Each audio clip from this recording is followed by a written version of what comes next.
Welcome back to the final day of the Consciously Creating Your 2025 Summit. I am so grateful to each and every one of you who has been here with us for this beautiful journey with all these amazing speakers, but we're not done yet because we have the absolutely amazing, gifted, and talented Vanessa Corazon with us today.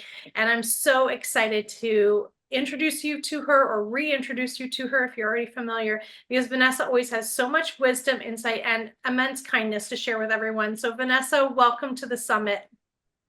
Thank you so much for having me. That was quite the stellar intro. I really appreciate that. You're so welcome. You're so welcome. So for those who are new to you, can you share a little bit about the work that you do and what maybe got you here?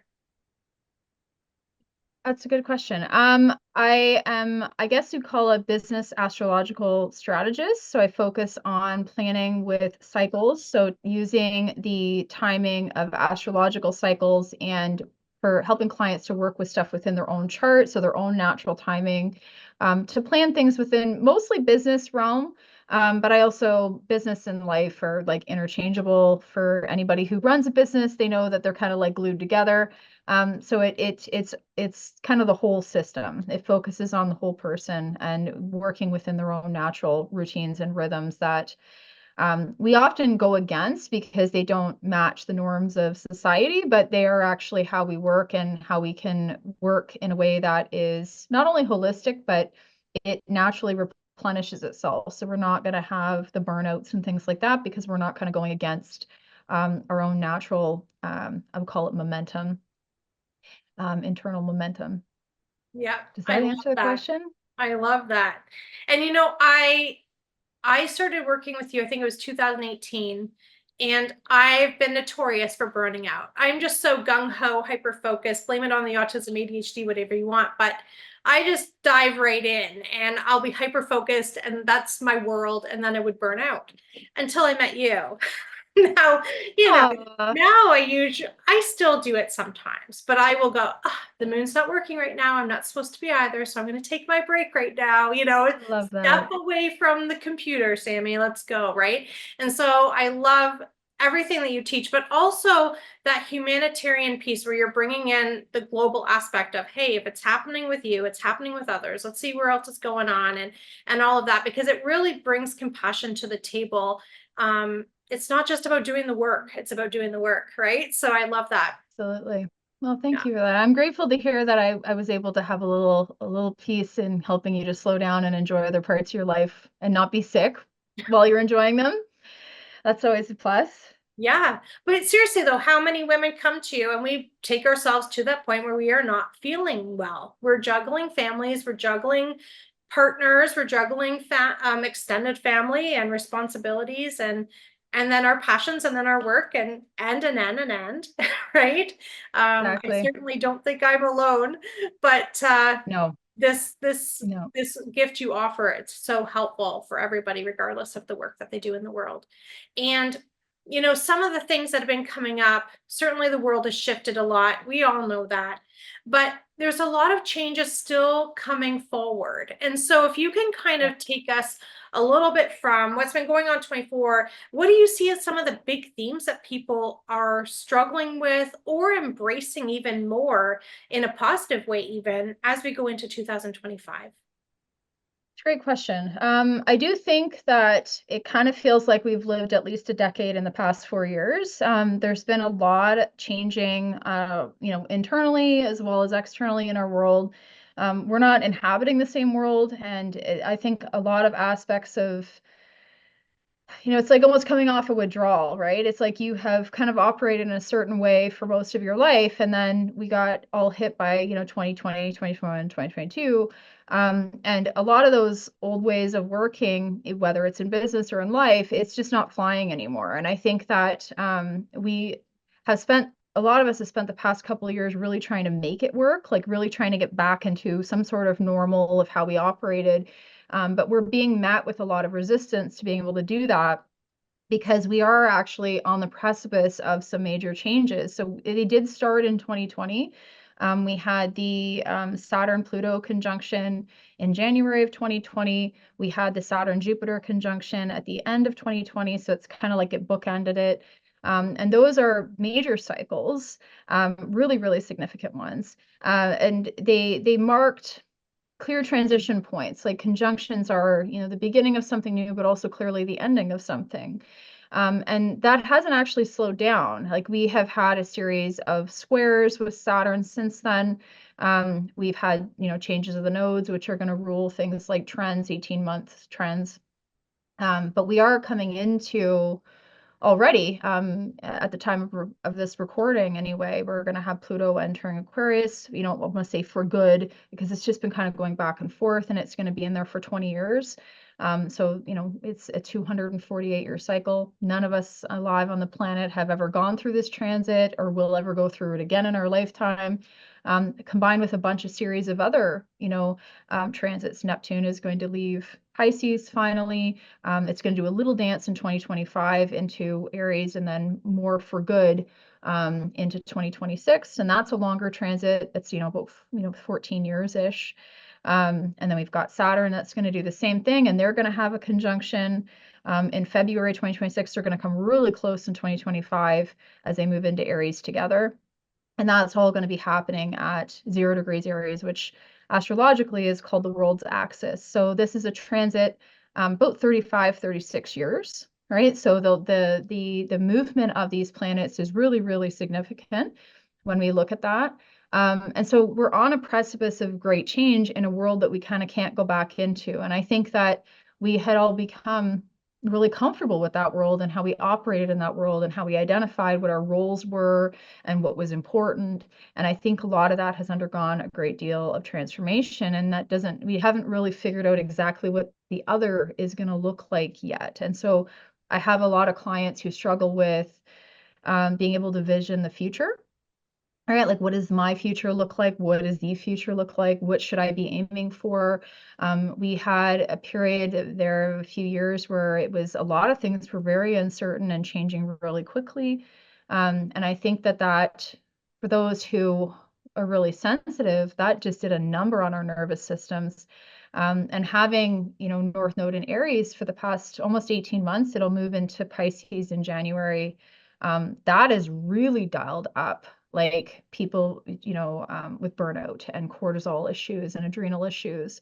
And if we've relied on that to kind of make it through this transition, it's hitting a point where it's not effective anymore. And I think we're getting a lot of, the other side of that can be inflammation issues in the body. And where we previously were using, and this came, even before, but we use fear to motivate us and to kind of keep us going. And I think that is hitting a point where it's just not working anymore. And you can't get up and go by scaring yourself. And I think that has also really impacted. So that's more the challenges that people are encountering. But the other side is as we move into, with North Node moving into Pisces and towards the end of January, it's going to feel like we've already had Saturn in Pisces. So an example of this is like this dissociation, right? Where is that real? We're in this really weird world of AI. We're seeing things in front of us that didn't actually happen, or we're trying to discern, is that video real? Is this image real? Did this person say this? I think that's going to become, it's going to last a little longer. I think we're going to see that probably until the North Node moves out of Pisces, which will be in August of 2026. So I think we're going to be seeing that, the ability and the challenges around discerning that, but also we're in kind of a dream, right? Pisces is going to rule this new dream. And on the other side of it, we have to kind of decide what we want to create. Like the old world, the old aspects are kind of not structurally sound anymore. They're not stable. People don't have much confidence in them anymore. And on the other side of that, I think we have to kind of decide what we want for ourselves. We are the creators of this new world that we're stepping into, and we may not like all the parts of it. Like there's some things being carried forward that we're not so happy about. And so there is, I think, some reality checks in there that we're going to be seeing more towards the beginning of 2026 when we have the Saturn-Neptune conjunction at 0 Aries. That's like a catch-up period. All the illusory stuff that Neptune was messing with, Saturn is going to come and correct it, and it'll be intense, right? It's going to be at the purest form of Aries that we can actually get. But we do, that's a year, just a little bit more than a year off. So what we do in the interim, I think, is going to be really important to focus as much as possible on what our mental state is, what our state of our spirit is, how, if we're allowing fear to be the thing that guides our actions moving forward, because I think that that's one of the harder ones is we're swimming in it. You're swimming in media fear, you're swimming in, the movies we're seeing, the music we're seeing coming out, your neighbors, your community, everybody is kind of feeling it. And how much of that we decide to take on as our own truth, I think, is going to be very important. Yeah, I think you're totally right. You said so many great nuggets. I'm going to hopefully remember to touch on all of them. So, Good. the one thing in around fear, you're absolutely right. And this introduction with AI too. So, as you know, I get interesting heads up visions, and they help guide me so that I can help others. And one came to me probably about a year ago. I think it was early fall of 23, around being shown a woman devastated because her husband was cheating on her. And I said, but how do you know? And she said, I got this video. And I was shown the behind the scenes of how a video was made. And it looked real to me. I'm looking at this video in this vision. It looks real, but spliced conversations to build this big, long conversation that never really happened. And I asked Spirit, like, what is the lesson in this? Like, what am I supposed to learn? Because that's freaky. That could happen to anybody. And I was Yeah. told we all need to learn discernment. We all need to trust more now than ever. And I think that that is so true. And with this introduction to AI can be wonderful. I'm sure there's great aspects, but there also will be some who will use it for fear, will use it to, create a power imbalance for people. And I mean, we've seen that in other structures. I had lots of fun bank issues in the last year, right? Like, there are ways that things happen, and there are ways to step out of that. Because as you mentioned, when we're in that space of fear, we are being impacted. We are getting autoimmune issues skyrocketing more now than ever, I think, for various reasons. But the fear is definitely, I think, one of the contributing factors. We're getting so much brain fog, and we're getting people being very confused about where they're at in life and where they're going. And so, what are some of the hopeful things that you can suggest to people if they're in that space? What are some of the things that you think that can be helpful to move us out of that?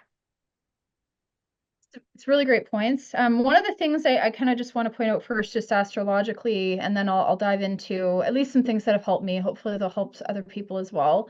Is just that we've had with Neptune sitting at towards the end of Pisces, and it's kind of just because it moves so slow, it's just been hanging out in there really since 2022, right around the same degrees.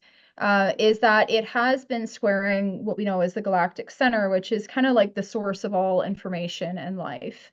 And on either side of the galactic center, we have two pulsars, and one of them is known for, the past, and one of them is known for the future. And a lot of intuitives I found have, activations kind of around, 24, 25, 26, 27 degrees Sagittarius, which is where that occupies that galactic center. And that's what Neptune has been squaring. And Neptune, when it's direct, it creates a fog, right? So what we're finding is that the place that we would go to get information, either as a reference point from the past of like, hey, I remember the last time this happened to me, and we have that pattern recognition, like this isn't the exact same situation, but I'm being reminded of this because there's something here for me to kind of gather from that. And then the future, which is, okay, well, what impact is this going to have on me moving forward? Am I being given any insights in there? And that has been just a giant black hole, really, figuratively speaking, for all of us, that the place that we're getting those intuitive downloads from, like I've had clients who are heavily intuitive, and they're like, Vanessa, I'm just blocked. And I've had the same thing. It's like, and we're making decisions because we're not getting that intuitive input in the same way that we were. And when Neptune goes retrograde, it kind of like gets quieter, right? So it's going to be moving more inward. The noise isn't as much of a distraction, and we can kind of tune in. And then you're able to go, wow, that wasn't such a good decision that I made there. Or, I was really afraid. I was making it from a decision from fear. But because it's been kind of doing this back and forth, and Neptune on average is retrograde for about 5 months out of the year, which is leaving about 7 months where it's direct, and it's making, it's been creating these challenges for us. So I think one is it's become really hard for us to trust ourselves during this period. It's been hard for us to go, is that intuition or is that fear? Like, is that something that I picked up from the collective, from what I'm picking, what's around me? Is that a good decision to make? And we've been trying to preempt it because we can't necessarily know where things are going. So it's like, oh, maybe I should have some extra, food in my pantry, or maybe I should make sure I have some cash on me, or whatever the decisions are, or investments and things like that we're making. So I think that that's been really hard. And I kind of just want to acknowledge that if, anybody listening has had trouble with that, that's what's happening astrologically. And we're not really going to see it get enough out of there until 2026 before we can go, hey, I can actually think. I can actually make decisions for myself. That's intuition. That isn't. So the way for myself, when Neptune is not retrograde, the decision making is very difficult.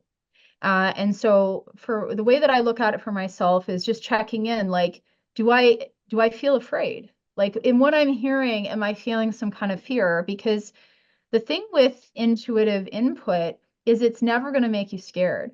Even if you're in like a scary situation, like I've had situations where it was like when I was teens and I was stupid and I was in like an environment where it was like, hey, this is not a good environment to be in, like something bad could happen. Something you don't want essentially. And I would get a nudge. I'd be like, hey, you know what? Here's what I need to do. But I wasn't afraid. It was super crystal clear. It would slice through like a hot knife through butter, and I just knew, hey, this is the next step. But because we're not getting such a clear signal right now, what we can look at it is what are the symptoms around it? It's just like as if you had, a cut on your hand. Is like, is it hot and inflamed? Okay, maybe it's infected. The same idea is that we're looking at this going, am I afraid?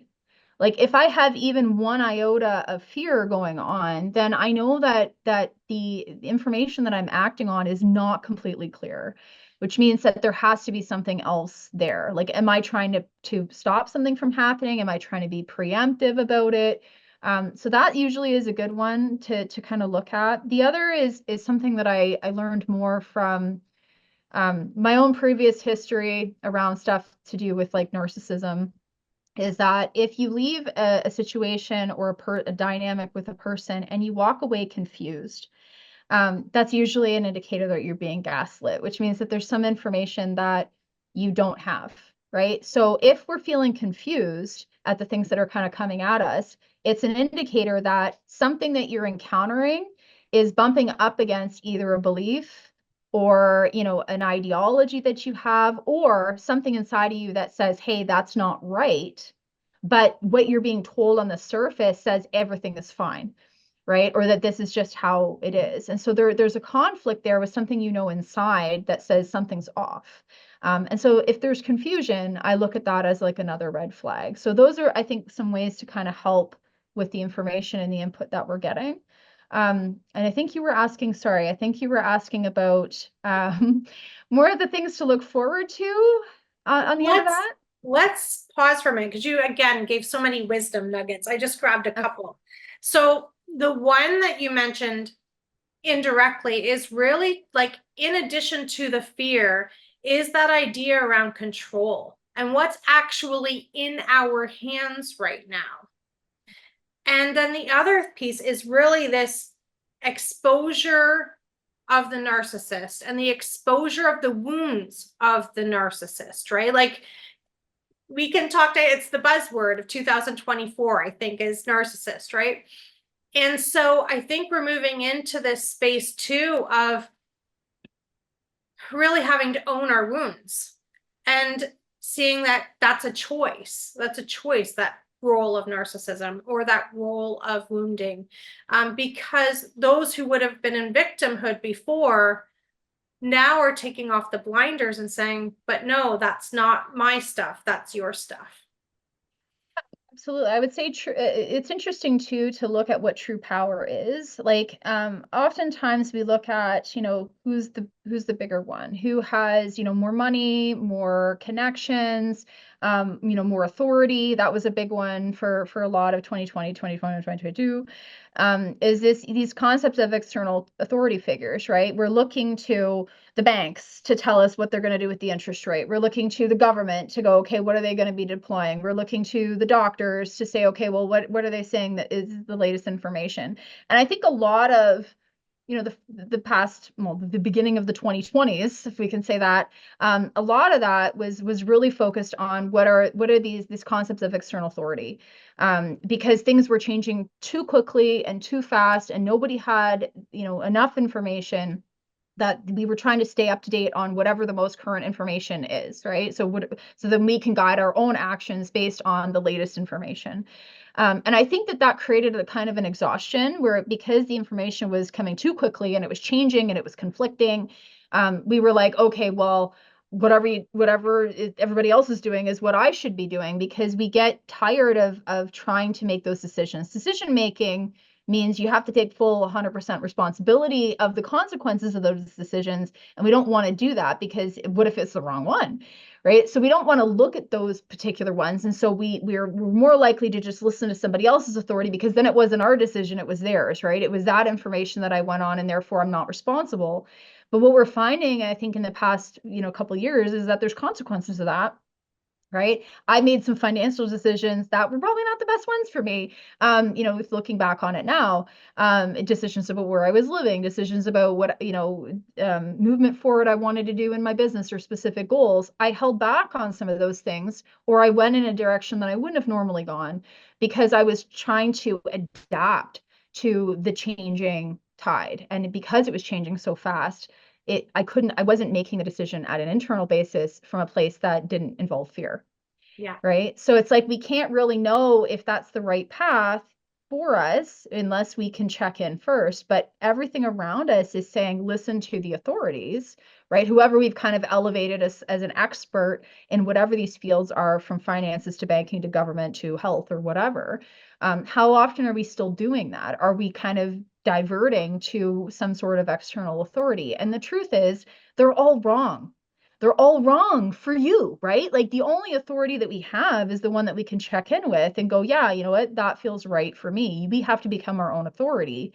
Um, and I think, if anything, Pluto movement into Aquarius is really about that, because it's like that multifacetedness. Like, technically, all of it's true, right? If we look at the diamond from a multitude of directions, yes, everything we're seeing is true, but it's only a fraction of the truth. The whole can only be experienced at an internal level.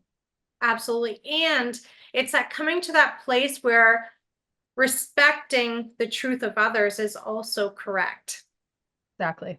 That Right. can be true for them, and that it doesn't have to be this, it doesn't have to be something that's shared with that for everyone. Yeah, absolutely. I love that. I love that. Okay. So looking up for 2025, what are some of the big themes you see coming up, and rhythms for us to navigate? Good question. I think that the beginning of 2025, I know we're creatures of habit, and we tend to like to do things in the same way every year. So everybody sets New Year's intentions at the beginning of the year. This year is going to feel weird, and we actually had a year like this. I believe it was 2022, might have been 2023. There was a retrograde that started the beginning of the year. I believe it was Mercury retrograde that actually kind of sat over top of, into January. Yes, it was last year, actually, because I had to move my events. Um, but it feels weird because we're still under review as we get into the year, right? Where normally it's a recap and you're setting your intentions after having digested everything from the previous year. And we're going to be going through something like that into 2025, because we're going to first, starting, probably a few weeks from the time of recording of this anyway, we're going to have a Mercury retrograde, and then we're going to have a Mars retrograde right off the back of that. And that Mars retrograde is going to last us into the end of February of 2025. And then a week later, we have Venus and Mercury retrograde starting within, so Venus first and then Mercury. And so the personal planets rule a lot around how we operate, right? Mars is going to be how much energy you have to put towards things where you're going to be making things happen. Mercury is how we perceive it and, the pace of our thinking and the direction of that thinking. And Venus is where we feel at a heart level. Like, are we kind of holding back? Or are we moving forward? And all of those are undergoing retrogrades right at the beginning of the year. And so that to me means that we're probably not going to see at the beginning of the year really kind of start until closer to the astrological new year, which is going to be the spring equinox, right? So right around March. And even a little bit further, probably closer to April, where we're going to start to say, okay, you know what, I can actually make plans for the new year. So if that's delayed, and it does put a damper, I think, on the year. Like, we had it happen last year and nobody was really excited about 2024. I had clients who were like, I don't really know what I'm going to do. And I think that's going to be the same for 2025 because of the way that these retrogrades are overlapping. So it's going to give kind of a false start. And what that the challenge we have to look at with this is that Mars retrograde, unlike other retrogrades, like Mercury is going to slow you down through tech. Venus is going to slow you down through just not feeling like you have the financial or, loose support to do what you want. But Mars, we fight Mars retrogrades. We are, we like, I'm going to make it happen. I'm going to push through, and it just steamrolls you. So the thing with this Mars retrograde, especially through at Leo and Cancer, is going to be stuff around pride. It's going to be stuff around family stuff. That's going to be the thing, probably a leak over from Christmas. And Mars retrograde is going to be right over Christmas too. So the thing to keep in mind with Mars retrograde is don't pick fights. You're going to lose. The aggressor loses. The one who starts it loses. And it's not a time to necessarily start new things, but it is a really good time to wrap things up. So we can work behind the scenes on stuff, which I really like using it for, because you're not good for anything else anyway. So we might as well just finish what we started. And that gives 2025, more towards the second quarter, a sense of a fresh start, right? So that Yeah. we can use that. And that I think will be helpful. But right around that time into January, the nodes are going to change. So right now it's a bit of a boilerplate. I think people are feeling kind of really tired. It's still going to carry us over Christmas, where we're feeling like we're still pushing to make things happen. But again, it's going to be met with, in this case, the nodes in this case are ruled by Mars, which is retrograde. So it's going to have a slowdown as well. There's likely going to be potentially difficulties with families for those in the States. Maybe it's stuff on two political ends of the spectrum that just don't want to sit at the same table together. I don't know. It could definitely be stuff that's really personal. And because it's involving Leo and Cancer, it's like the pride and the family attachment and the family dramas, I think, are really going to be elevated during that point. But as we get into, I want to say more the second quarter of 2025, I think things are going to get a little bit better. We'll have our first series of eclipses that are going to be happening around that point. And they're going to be moving into, at least one of them is going to be moving into the Virgo axis. We'll have a little bit more of Aries just to wind it up, or wrap it up rather. But it's kind of a sense of closure. And then that puts us officially more or less as of January into the Virgo Pisces axis of things, which means that we want to watch for health issues.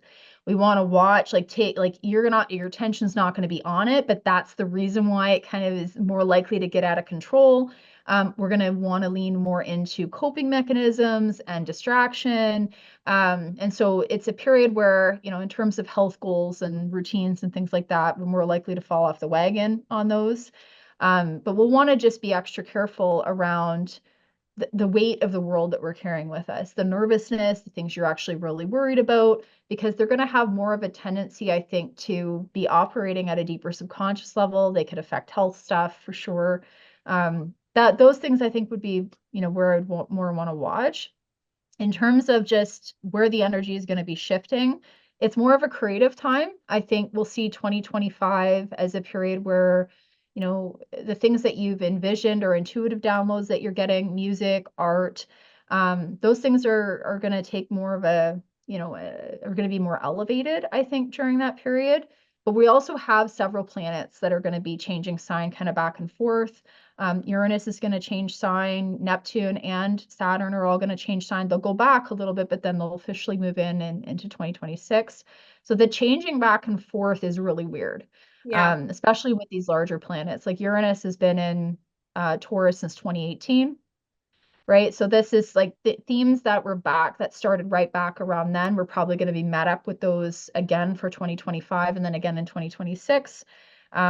Decisions that we made, especially new ideas and things that we started, and with Venus's retrograde uh, at the beginning of the year, that's going to be a new Venus 8-year Venus cycle. So projects, I look at Venus cycles. I'm a little different in how I look at Venus cycles. I like looking at them in terms of like passion projects that we kind of start for ourselves, things that get birthed.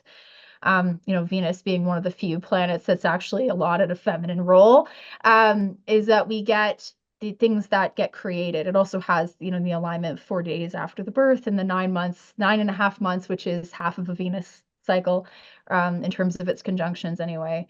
So that's interesting. I think that projects that started back in 2017, we're going to be revisiting those for next year. And it's a kickoff of a new 8-year cycle. So, and it's right around the same degrees that it started back in 2017. So there's a lot of Aries energy, a lot of predominant early degree Aries energy that's going to be for at least the first half of 2025. So it will still be pushing a little bit, but I think some things are going to be winding down quite a bit too. Awesome. Awesome. I love that. You mentioned it around like the creators, and I'm finding so many tapping in with their creative sides and really starting to look at what creativity is in a new way. And part Yes, of that, I think, is coming out of the economic cycles as far as people needing to find new ways to make some money. And it's beautiful to see, though. It's beautiful to it see, is really. more music coming up into restaurants and bars, and more artists showing up at farmers markets. And what a beautiful energy that is. Absolutely. And I mean, I think too, in a way, like being creative can also be incredibly healing. Like if we look at what we've gone through for the past few years, it's been very focused on survival, right? And the one thing that's really missing in when there's a lot of energy and focus towards survival is that there's no time for creativity. Like you're not going to you're not going to prioritize creative time because you're trying to get through what you have in front of you. And a lot of it has happened really fast. Like there's been a lot of changes that normally might have taken 10 or 20 years, we've seen happen in the past couple of years. So the bringing back of the creativity basically says, I feel safe enough to create. Yeah. Or like all this stuff on the outside isn't going to change anyway. Might as well just spend the time doing the things that I want to do, right? Because it's not obviously going to slow down on the external. Yeah. And we can't really wait for that either, right? Like this is whatever life that we do have right now, we have to try and live it as much as possible to what we feel is the fullest. And that's going to be very individual for each person, but to create for the sake of creating. Like, I mean, I don't think that I know for myself, it's been a long time since being in that space. And I do think there's also another, like, we're going to see likely some changes around the experiences. People are going to be craving experiences again, to be immersed in something.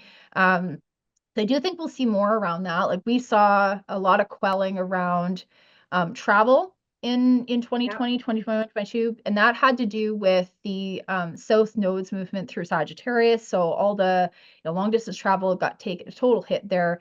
And we had Gemini, which was like you saw the staycations and things like that. And then people spent a lot of time focusing on making their home, right? Because they were spending a lot of time in it. But I think now with the movement into Pisces, we're going to see an increase in travel again.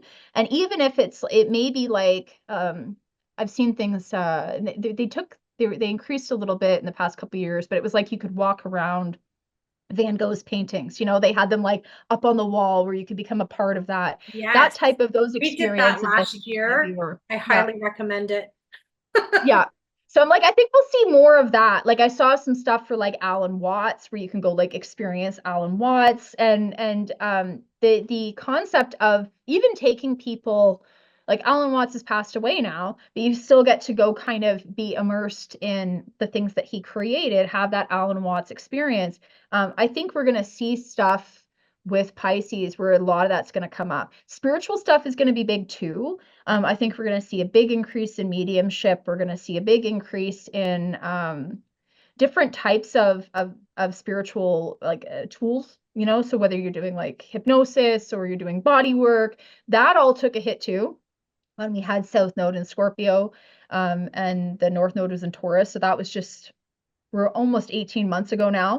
Yep. That lasted for 18 months before that, and that was a period where a lot of the deeper work wasn't happening. We weren't ready to kind of cope with some of that stuff. So I do think we're at a period where we're going to move more into that, and it might be things like essential oils, microdosing.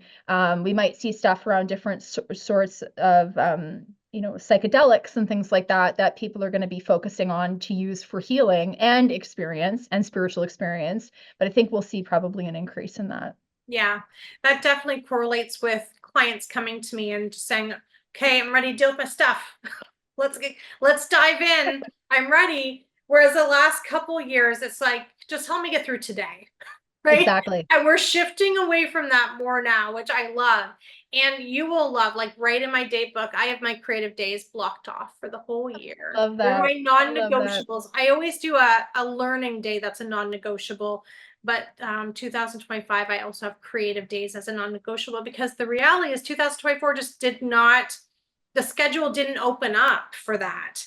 And so when I work on the fairy houses and when I work on all that, that's part of the medicine of creating and of the intuition. And I find that when we don't allow ourselves to do that play work, then we stay so heavily in the logical mind that it really does impact our intuition and our ability to appreciate what's around us, if that makes sense to you. It absolutely does. And I think too, like there's been so much emphasis in our world on producing, right? We're producing for other people, and we look at what we're doing and we value it based on, are other people going to want that? Are they going to be happy about that? Whereas if you're doing creative work, you're not like looking at it and going, okay, well, how much am I going to sell that for? Or what am I really doing this for? Yeah. It like you said, it's occupying different parts of the brain, but I think it allows there to be space in the other area, like maybe it's your work, maybe it's stuff with your kids, maybe it's whatever, and you're like, oh yeah, I never thought about that before, as you're creating, right? Because you're not focusing so heavily on that particular area. But I do agree. I think it's really, really important to step away from what if we did stuff that didn't have meaning? Like, is that like such a hard thing? It's like we're trying to like, especially working in the productivity space, we're trying to like capitalize every moment to being productive. And it's like, but what about living? Like, you're not going to be like write down like, oh, I spent 10 minutes with my kids today and check that off. You're not going to be doing that. You're going to be like, okay, how much money did I make today? How much time did I spend doing this thing that that I'm supposed to do? But we're missing our lives at the Yeah. same time. Yeah, Absolutely. Absolutely. And I think there's this big value in understanding time as our most precious currency, which, I mean, I've taught that for decades, but I think people are really getting it now. Like, it's not a sell anymore. I just say it and people are like, yeah, I get that. Whereas before they'd be like, I don't know about that. Money, money, right? I yep, don't think that's where we are anymore. I think we've shifted past that, and we're seeing that idea around currency and value having much more meaning on less of a 3D level. And the correspondence of banks and institutions and everything else having to rejuggle and whatever, I don't know that they're noticing that the people are seeing it in a new way, right? Like yeah. it's an interesting thing that I'm curious to see how it all plays out for sure. I agree. I agree. And I think, it's interesting too, if we look at what we've kind of moved through, and I think this is across the board in almost all countries. So it's universal, I think, at this point. But we all experienced a period for the most part where things were pretty cheap. It's like you could get a house and you could get it now and you didn't have to wait and your payments were fairly cheap and whatnot. And you could do the same with food and you could Yeah. do the same with travel and you could do the same with clothes and all these things that we could collect. We could own it, right? And then as things kind of started to change over the course of the past couple of years, there's a lot of things that we're scrutinizing a lot more. We're looking at that and going, you know, is that really worth what they're asking? It's the across the board costs. Everything has gone up cost wise. Travel is not as cheap. Housing is not as cheap. Fooding is not as cheap.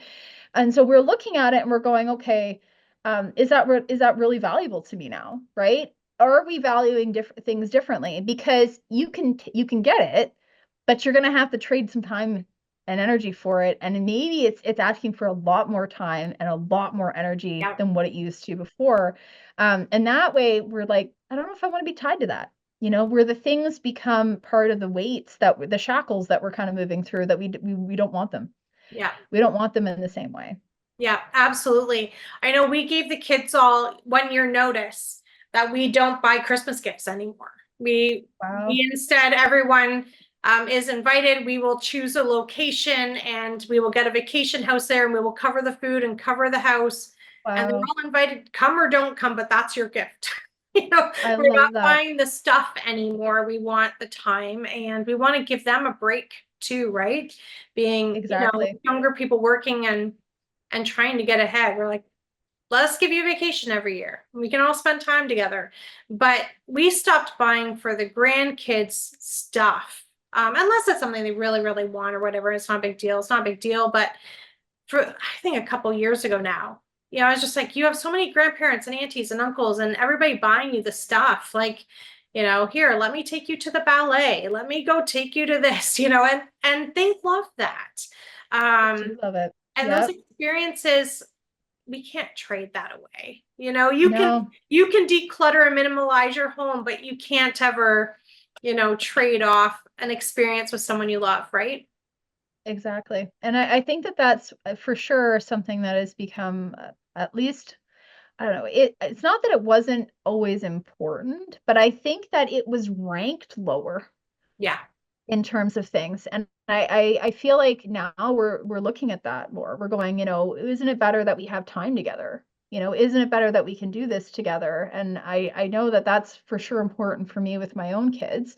But definitely not something that, I didn't think we were going to move away as much from that consumerist part of society as we actually have in the past couple of years. And we can look at it and go, well, yeah, because things cost more. I don't think that's what it is. I think we wanted an excuse to say, hey, I don't actually want to do that anymore. Because I know every year I was like, this is not what, the holidays are supposed to be. This is not the experiences I want to create, but you feel tied to it because it's like, well, it's just what you do. Yeah. But when it came to a point where it was like, well, it's not sustainable to do that in that same way. Well, that's a really good excuse to do the thing that we really wanted to do to begin with. Yeah. And if we Yeah, think about it, we are leaving the 3D world. Our whole consciousness and being, and even how we communicate with each other is no longer 3D. We're shifting out of that. And so why would we need a bunch of 3D items weighing us down on this journey, exactly. right? So yeah, I think it's a beautiful shift that's evolving out of all of this. I agree. Yeah. I agree. Awesome. Yeah. So what is the one thing you're most looking forward to for 2025? These are not the questions that you sent me before we I got know. on this call, Do you want Pam. the full 50? Okay. So I I have love some it. I wonderful love it. friends who love their logical mind, right? And so they're like, Sam, I need a question. Girl, give Like, me these questions I'm going to ask you, but yeah, I'm so not I going to sent ask them you so I can all get the the same real good email, and stuff. I'm like, here's some questions that, but it'll be conversational. I don't I even know love what it. the questions were, Vanessa. They are not I in front of know. me. I love it. I love it because I was like, wait a minute, that wasn't on the list. That's good. No, that's good. It puts me on the spot in a good way. What am I looking forward to? I have to say, like for myself, I've gone through some personal changes recently where it was letting go of kind of the old way that I would handle things, and caring about how that would look to other people because I'm like, I have to do it the right way. And man, that was such a burden. I feel like I'm really looking forward to 2025 because I feel like I'm going through my own process of kind of shedding that, like where we can focus on what actually really matters. And I would say as well, like being able to be fully authentic in that. Like I don't have to squeeze that in at the end of being like, well, see, now I got this little thing in there that I wanted to do with that. And I'm okay with it taking up 10%. I want it to be the whole. Yeah. Like I want to be able to move into 2025 and have it be unfiltered. Because there's so much, I think we've experienced so much censorship around like for sure here in Canada, like we can't even see our own news. Lots of control over information and points of view. Like that you can't have a different point of view, a different perspective, a different experience. It all has to be the same. So I think I feel that as we move into 2025, at least I'm giving myself permission to say, you know what, I don't have to filter that. I don't have to censor that component. And we can. It's okay to be surrounded by people who have different views and perspectives than you because it makes the world a richer place, Yes. right? And that we can actually, rather than being offended by what someone else believes, we can talk to them about it. Like that. I'm old enough from a generation that I remember that being the case. And I'm like, I feel like we need that in the world. We need to have some of these difficult conversations, but nobody wants to do it because they're too afraid of being canceled or censored Yeah. because they're going to be misunderstood. We can't, and it's misunderstood because it's being shut down before we can even open the dialogue, right? People are actually afraid. Like look at the Trump election, for example. By the way, I'm not a Trump supporter, but I found it, I was making a joke with my clients. I was like, the one thing we can say for sure is there's a lot of people that voted for Trump that didn't say they were voting for Trump, because and so it's like, how is that able to happen? Because people are afraid of their opinions or judgments or experiences or wants or needs or whatever to being rejected, so they just don't say them. But clearly there's still a movement towards creating something in a space where that could be the case. Yeah. Love them or hate them.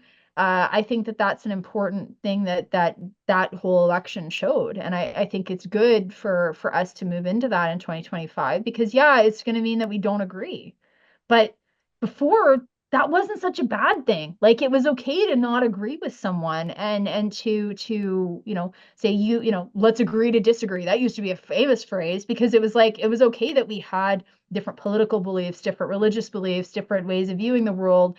Um, come from different backgrounds.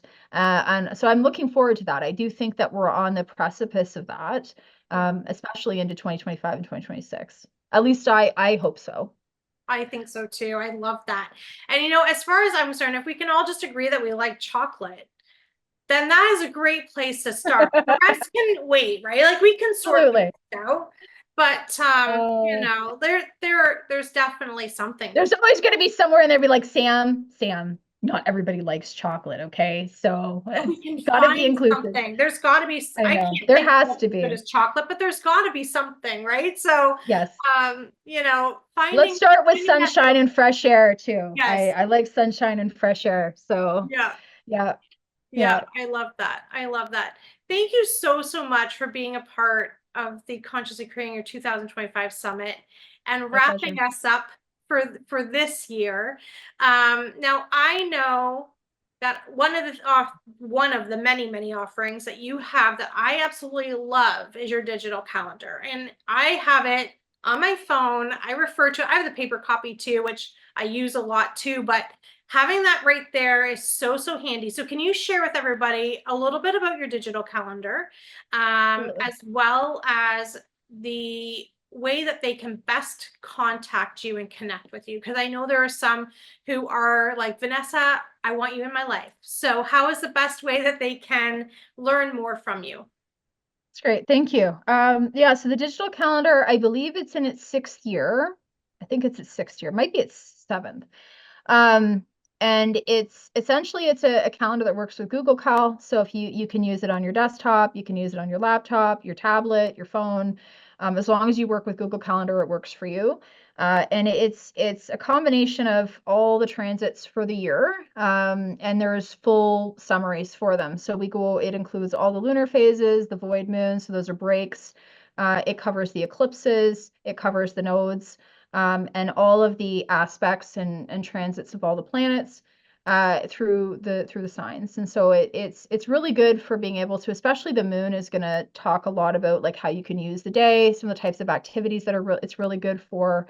And it also just gives us an idea of like when the rest periods are, right? So when we can to plan to be a little bit more productive.